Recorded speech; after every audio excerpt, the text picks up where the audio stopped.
रामविलास पासवान के निधन के 1 साल के भीतर ही एलजेपी दो फाड़ हो गई है।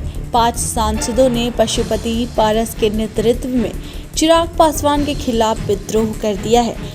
बिहार विधानसभा चुनाव में राष्ट्रीय जनतांत्रिक गठबंधन के अलग होकर लड़ने के बाद लोक जनशक्ति पार्टी के ग्रह नक्षत्र ठीक नहीं चल रहे हैं। विधानसभा चुनाव में पराजय और उसके बाद टूट से उबरने की कोशिश कर रही पार्टी को एक और बड़ा झटका लग गया है। एलजेपी के 6 में से 5 सांसदों ने लोकसभा अध्यक्ष को पत्र लिखकर सदन में अलग गुट के रूप में मान्यता देने का आग्रह किया है।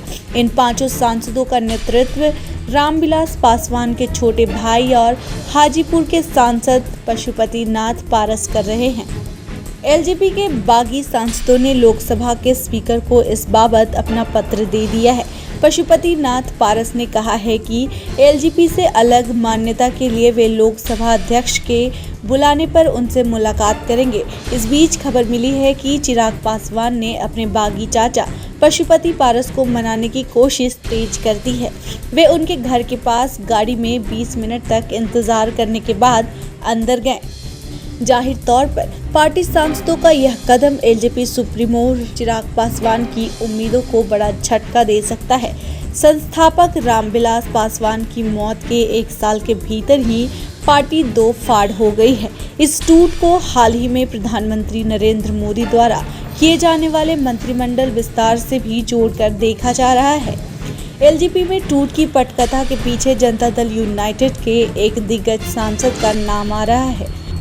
बागी 5 सांसद पशुपति पारस, वीणा सिंह, चंदन कुमार और महबूब अली कैसर के जेडीयू में शामिल होने की भी चर्चा तेज है। इसके साथ लोकसभा में चिराग अकेले पड़ जाएंगे। वहीं इस पूरे मामले पर आरजेडी ने नीतीश सरकार पर हमला किया है। राजद ने कहा है कि इसकी पूरी स्क्रिप्ट नीतीश कुमार ने तैयार किया है। इसकी स्क्रिप्ट तो एक अन्य मार्ग से लिखी जा रही है और राजनीति में 2 चीजें बहुत महत्वपूर्ण होती हैं, जमीन और जमीर। जमीन खो गई 2020 के चुनाव में, 40 सीट पे आए। दिल्ली के विश्व की सबसे बड़ी पार्टी की कुछ अनुकंपा होगी, कुछ वजह होगी, कुछ चंद दिनों महीनों के लिए वो आपको बना के रखे।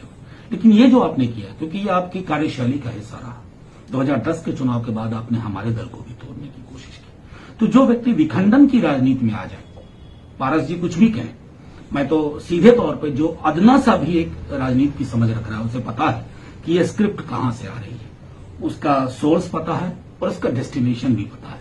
बस मैं इतना आग्रह करूंगा कि अगर आप इस तरह की राजनीति में भरोसा करने लगते हैं ना, तो आपके पास क्रिएटिव काम करने के लिए कोई स्पेस नहीं होता, ना इच्छा होती। बताया जा रहा है कि घटनाक्रम के बीच चिराग पासवान अपने चाचा पशुपति पारस को मनाने में जुट गए हैं, लेकिन अभी तक बात नहीं बनी है।